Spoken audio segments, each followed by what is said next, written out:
Are the holidays hard for you? Today I'm gonna give you my 10 tips for coping through the holidays when the holidays are hard.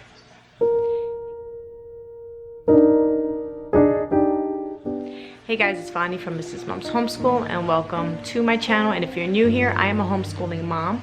I have been homeschooling since 2012 and I make videos on motherhood and to help you on your homeschooling journey. So make sure to take a moment right now and subscribe and let YouTube know that you like this kind of content. And if you enjoy this video, make sure to give it a thumbs up. So today's video is taking a little bit of break from all the joyous videos that I usually put out with homeschooling and things like that. And I want to talk about coping when the holidays are hard. How do you have a nice holiday season, a nice Christmas and New Year, and even, Thanksgiving just passed, when you're suffering through some sort of pain or hurt or loss over the holidays? This can come in the form of someone that you lost that's not here with you during the holidays, and the holidays remind you of that person, or just celebrating it without them really brings sorrow to your heart. Maybe you're going through marital problems right now. Maybe you're going through financial problems right now. Maybe you or someone you love is sick right now.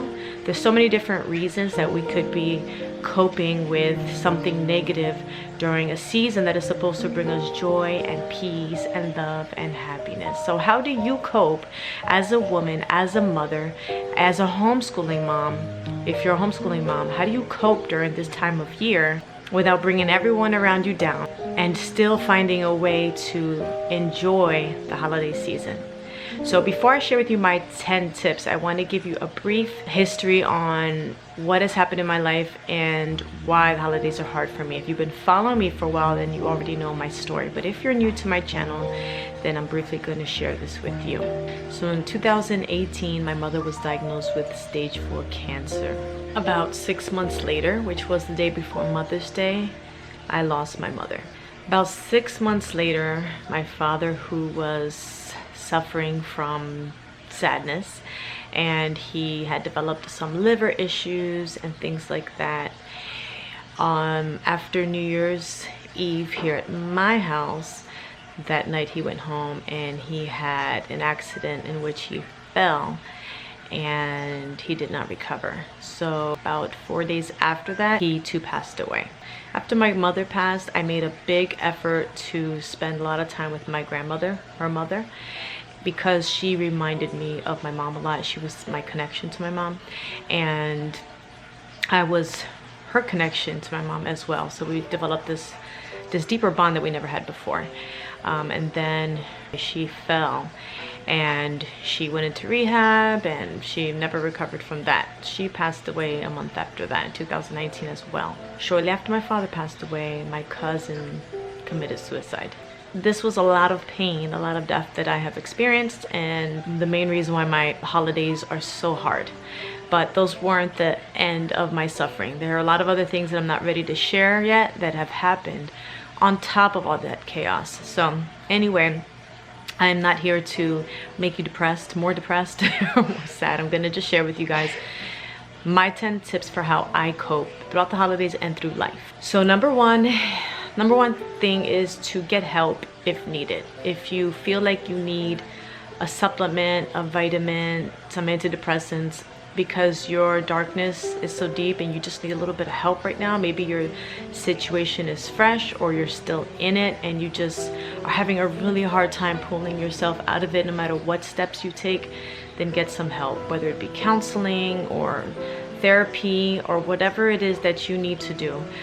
Do that along with the rest of the steps that I'm going to share with you guys. I'm going to share with you guys a supplement here that I still use that has been really helpful for me, especially during this time of year.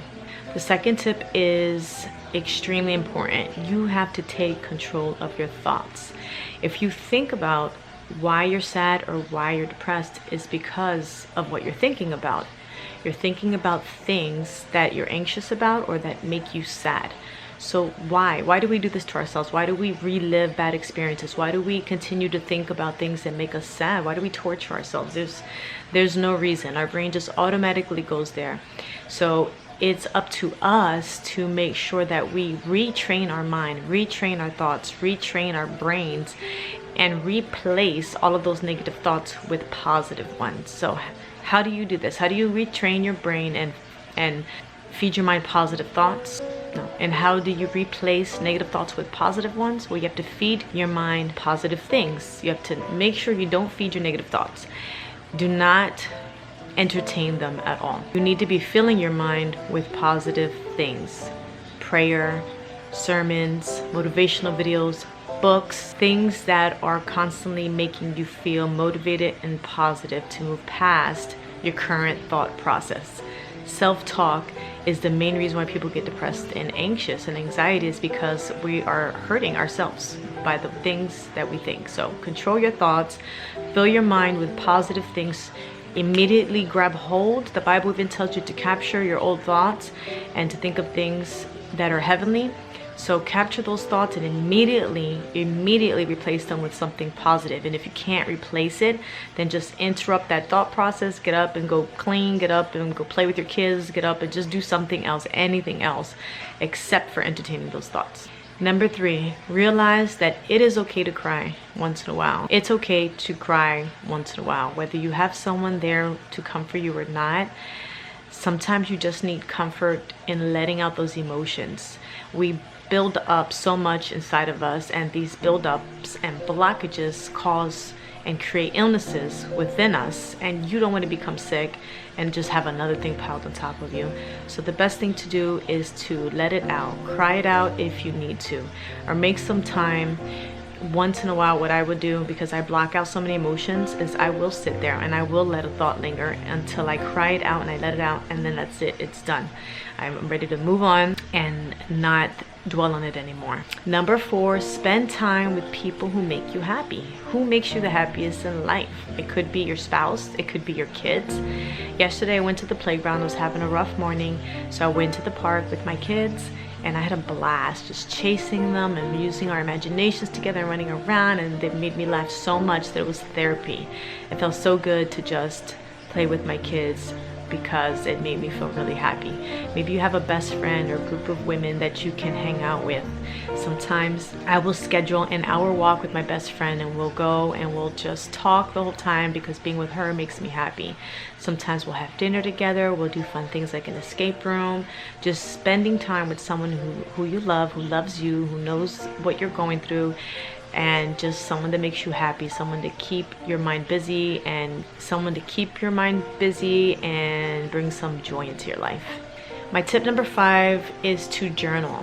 So one of the things that helped me cope with the loss of my mother, because I had a lot of negative emotions and a lot of positive memories, so journaling them all out really helped me a lot. So what I did was, and this is what I'm going to recommend that you do, if you have negative emotions attached to the loss of someone, maybe you have guilt, maybe you have unresolved issues with them, write them all out. Everything you wanted to say to them that you didn't get to say, or things that you regret saying, or things you regret that you didn't do, that you feel bad about, write it all out. Write it, let it just pour out of you, all of it, everything that's in your soul, pour it out on paper. And then this is the part that's going to help. Tear it out of that journal and rip it up into little pieces and throw it away and let it go. You don't want to keep those entries in your journal because you don't want to read them again and then remind yourself of all the pain. You just want to let it go. But you do want to journal and keep all of the good memories, all the positive and beautiful memories that you've had if you've lost someone. Number 6, make time for self-care. Take some time, maybe the first hour of your day, which is something I'm working on right now. I'm working on following this book called The Miracle Morning, and I'm going to make some videos on that once I perfect it.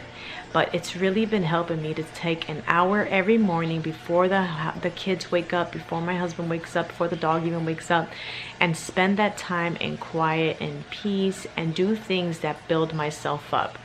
I sit and I pray. I meditate, I visualize the type of life that I want. I thank God for all the things that I'm grateful for that make me happy, that I still have. Yes, I lost both of my parents and some of my loved ones, but I still have my husband and my children and my friends and my cousins and my aunts and my uncles. I have our home. I have, and then maybe if you're struggling through finances, you can thank God for the things that you have. If you're struggling with sickness, thank God that you're still alive, you have another day of life, that your kids have life, and your family's there, they're alive, and find something to be thankful for. There's always something to be thankful for. Another thing I do is I write down goals for the day. That helps me to feel motivated. I take 10 minutes each day to read the Bible, and then I take another 10 minutes to read from a positive book that's going to be motivating me, to help me to become better and help me to cope by focusing on just becoming a better person overall. You do what will help you, and just having an hour of self-care is going to be really beneficial to you, whether you're having a hard time this holiday or not. Tip number 7 is spend some time outside. Part of the joy of yesterday's playground and park date with my kids was that I was outside, and it felt so great to be out there. It was a little chilly, but the air was fresh. It smelled so good. The trees, the water, oh, it was just so beautiful, and it brought me peace. Being outside is definitely therapy. We were meant to be outside. We were born outside. We weren't born outside, but you know what I mean? Like, people were created outdoors in the garden, you know? So we were created to be outside and to be outdoors. So make sure that you get that time outside, maybe an hour every day, or at least 30 minutes every day, to get some fresh air and just enjoy that time in nature. Tip number 8 is to focus on somebody other than yourself. This could be focusing on your kids. It could be focusing on your parents. It could be focusing on someone else who's suffering. Just focusing on somebody else other than yourself. So what I do is I focus on giving my kids the best Christmas season that they can have. And I focus time on just making things happy for them.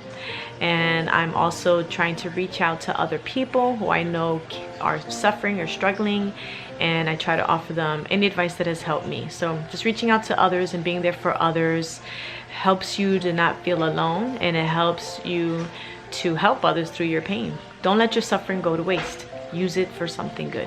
So that was actually tip number 9 too. Number 8 was to focus on someone other than yourself. And number 9 was to comfort others and be there for the people that are going through maybe something you were going through or that you are going through.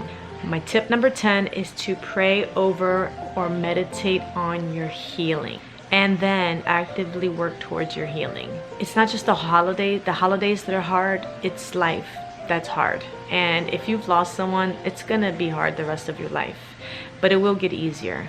If you're going through financial struggles, you need to actively work towards fixing that. If you're hurting because of marital issues or health issues, whatever your issue is, there are steps and things that you can do to actively fix those problems somehow. There's got to be something that you can do to make your situation better or to heal yourself from the pain. You know what you need.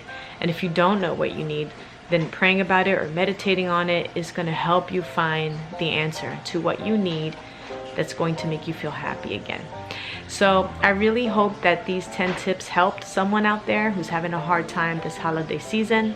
Your bonus tip is to smile. There's been many studies, and I'm gonna link a speaker below, if I remember, about smiling and the benefits of smiling and what it does to your brain. So a lot of times I'll just force a smile, and I know I look like an idiot doing it because I'm not feeling like smiling, but I just force that smile and the feelings start to happen afterwards. So thank you guys so much for watching. If you found this helpful, leave me a comment below and let me know which tip you found the most helpful. If you want a prayer request, leave that in the comments below and I'll be sure to pray for you. Thank you guys so much for watching, and I'm sorry you're having a hard holiday, but things will get better. This too shall pass. It will all be a memory. Just work towards your healing, work towards your goals, and never give up.